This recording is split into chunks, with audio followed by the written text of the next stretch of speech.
I was going to say, when you talk about swag, for an example of ridiculous thing, that Back to the Future tin that me and you have got. Yeah. What's that about?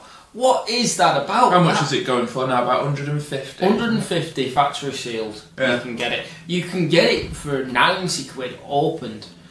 Right, Back to the Future is my wife's favourite film. Yeah. In all honesty, if Bev didn't care as much about those particular movies, I'd have sold that fucking thing.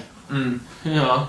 Makes you wish that you bought another one. Yeah, like I said, it's like the drug dealing thing, you know? It's wrong, but there's money to be made. We are not advocating drugs. That's for the courts to decide. Yeah. But it's literally a thing of that. And also, one thing I want to point out, I know we might be going off on a bit of a tangent here, but the PlayStation 4, where everyone goes on about, oh, that's going to be download only. That's the rumour. Where it's literally, there's going to be no hard format. Right? Bollocks. Bollocks, because look how mad people are popping. They want the shiny box. They want the wrapper. They want it on the shelf. Because people are tactile creatures. Yeah. I mean, downloads, in theory, they're brilliant. And streaming on like Netflix or Love Film, whatever it may be. And it is successful. Yeah, it's a great idea, and you know, rather than going down to Blockbusters to rent a disc, you can literally stay in the comfort of your living room, press a few buttons, and you can stream something, and it's like £6 a month. And the great idea is, but with something like films, and it's not just exclusive to films, like I mentioned earlier, it applies to music and books and bits and pieces like that. You want them on the shelf. Yeah. You want a collection, because a collection of films reflects who you are as a person. Yeah. You can look at somebody's DVD collection and you can tell what sort of person they are. Especially if you go into Man Bit with the beads. Yeah. Yeah. I have that special. The beads and the stains. Yeah. And the tear-soaked despair. I don't know you well enough for you to go in my special part, yeah. That could mean two things. That's going to be a whole new series of film and discussion right there. It's going to be film and inquest. Yeah. Film and Metropolitan Police trial. Yeah. But basically I was saying, people are naturally bibliophiles. They want to physically see what is there in the collection. It's like you said, a person's collection, you can't tell everything about them, but you can at least see vaguely where they're coming from. You get an idea. With the music movies. Yeah. It's like John Cusack says in the film High Fidelity. He says, we like, music, film, books, these things matter. Yeah. And they do. Well, it's funny because, you know what, High Fidelity, I've seen it once. I liked it. It's just, this is the digression. Yeah. But we find ourselves comparing life to High Fidelity all the time. I am well aware of the fact that I'm becoming more and more like that guy with every passing year, just nowhere near as cool. Yeah. See, I had to hang my head in shame when I was watching it, and Laura just pointed at me and was like, "You're the Jack Black character." Yeah. I'd like to say I'm mainly the John Cusack character, but I'm not. I'm probably the guy with the short hair. Yeah. Anyway, we massively, because it's fun discussion and that's how we roll. Yeah. So basically, Steelbooks, it's in a really peculiar state of affairs at the moment, and I know that there's a lot of people on here that I'm subscribed to who do particular specific Steelbook updates, which is fine, you know. Like people. I didn't like the Terminator because people really wanted that, you know. And that's absolutely fine, but I just feel like we're kind of, as a fan base, almost being victimised. It's self-abuse, really, isn't it? It's almost like self-flagellation. Because we perpetuate it. Of course we do, because we buy this shit. So. Yeah. That's that. I think this first segment of Film and Discussion, please stick with us, because I think we're venting at the moment. Yeah. It's going to get tired. Yeah. But yeah, the thing is, there are no conclusions to draw out of this. I know this sounds weird because it's just the way that people are buying movies, but I'll tell you why my big thing is this. To quote the song, there may be trouble ahead. I don't see this whole thing going anywhere good. No, it's... Do you see what I mean? It's just, I don't even know what it is, but just when you see these things going for £80-90, I think it's the first time that someone's house gets turned over for a Back to the Future. Yeah. Well, not only that, but on a much smaller scale, if Play.com decided to put its prices up, yeah, you know what I mean, and just stuff like that. It's in a really weird state at the moment. It's odd. I mean, the thing with Play.com, when they reissued the Iron Man movies as steelbooks, that actually were missing extras. The Iron Man 1 and 2 steelbooks, which are already out of print, don't have the extras discs. Really? You're actually paying for less to get less. See, that's ridiculous. Yeah. That's retarded. It makes no sense. It's taking advantage of the fans. You know, you may get people buying those who don't know it's missing the extras. Prometheus. We should mention Prometheus. Yeah, well, let's talk about Prometheus, because I was reading a website I read all the time, /film.com, that some of you may read. Really good website, film blog.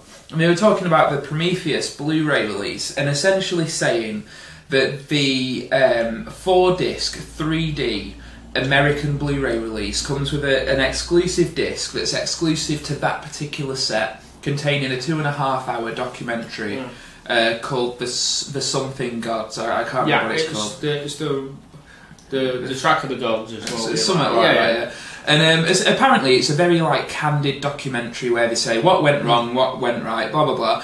And I mean, Ridley Scott's movies always do get really good releases. Fair play. He's been open about the fact that he loves the format. Yeah, exactly. And ever since DVD hit shelves, he's been very open about it, and I really appreciate that. What I don't appreciate is the fact that apparently, and this could be wrong for something that we've talked about, but before we get into that, I don't appreciate the fact that in order to get all the special features, you have to buy the 3D Blu-ray, not even necessarily in this country. You might have to import it from another country. I don't have a 3D TV, neither do you. No. But we both like movies, and we both want to see all the special features and get, best value for money. Yeah. And even in this country, I know we've... do you want to go into the release in this country? The release in this country is the same, apart from it's not a 4-disc, it's a 3-disc set, where you have the 3D Blu-ray, 2D Blu-ray, and the disc with all the features. But that is still, for me to get all the features, and I will buy the 3D version for a film, for a piece of technology I don't have. Now I'm paying the extra money for that extra material. Yeah. Okay? If you wanted to market it and said there's a special edition, but it'll cost you £5 extra for a disc of features, which is still 2.5 hours long, I'd happily pay it because I'm into film. But don't just make it as a cheap carrot so that I've got to buy the 3D. Now, in fairness, Hugo was in 3D, and you could only get Hugo in 3D. There was no 2D edition, but literally they just said it's 3D or you can watch the 2D version. Yeah. And it soon came down in price. Yeah. So that I can forgive, but this is basically, you will like 3D under pain of death. Yeah. You will get on board the 3D train. And it's such a cheap trick because you can only get, like you say, you can only get all the special features if you buy the 3D Blu-ray. And the thing is, it's not even getting people to convert to 3D because they might buy the set for the features, but we have no intention of buying a 3D TV. No. They're just trying, they must know that 3D is on the wane and they're trying to shift the units. Yeah. So they've given it this extra disc, knowing that people will buy it for the extra disc rather than the 3D feature. Look, 3Ds coming up. Look, and it fudges the numbers basically. It is absolutely. Companies have always done, always incented. What's the phrase I'm looking for? They've always come up with some form of incentive to shift a product which is on the way out. So it's essentially that we're experiencing. Malibu Stacy, isn't it? Look, she's got a new hat. She's got a new hat. Yeah, it's Malibu Stacy's new hat. That's what Prometheus is Malibu Stacy. Yeah, that's it. That's the subtext. But it's just it feels like they are taking advantage of the fans and the fact that we are willing to part with our money to get the special features for a film which we enjoy. I can't wait to see it. I really. Actually, we should go, because we said we should actually start talking about Prometheus. Yeah. Because we said we'd talk about that, right? Prometheus has had a lot of hate, right? What I want to do, can I just say, we can't really go into too much detail because neither of us have seen it since the cinema. So what I would say is we'll go into it in detail probably once we'll have to rewatch it. Yes. Yeah, by all means, go ahead. Stick close to the mast. Me and you both like Prometheus. Where everyone goes, oh, it doesn't answer everything. It doesn't have to. Yeah. 2001 tells you nothing. I'm not saying it's as good as 2001. It isn't. Yeah. But 2001 tells you nothing. A lot of it is open to interpretation. Of course it is. Right? Just because you weren't bloody spoon-fed, here comes the aeroplane with all things that confuse you, num num. Just because you didn't get that, cope with it. Yeah. I feel better now.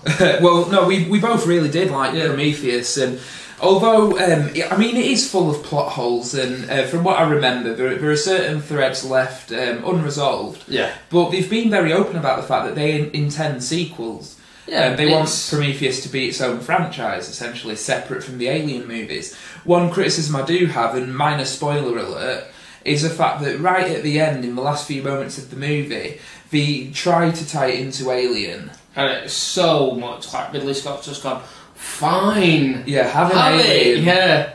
Stop whinging, God. And that was the one point where I thought, if there's ever a director's cut, that'll be coming out. Yeah, and there will be a director's cut, because I think he's done a director's cut for almost every film he's done in the last, since Gladiator, I think. Yeah.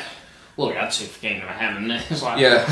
I'll never forget with Kingdom of Heaven, where he was literally saying during the press release for the film, this is not the version I want, it's coming out. Yeah. And the director's cut of Kingdom of Heaven is much better than the theatrical cut. Still got Orlando Bloom in. I think they're going to try and digitally remove Orlando Bloom. But have you talked about... I've seen you talk about this. Is it on your 100 Yeah, favourite it's on my films? 100 favourite movies, yeah. And you talk about how it is a great film, and it is. It's a fantastic movie, but Orlando Bloom...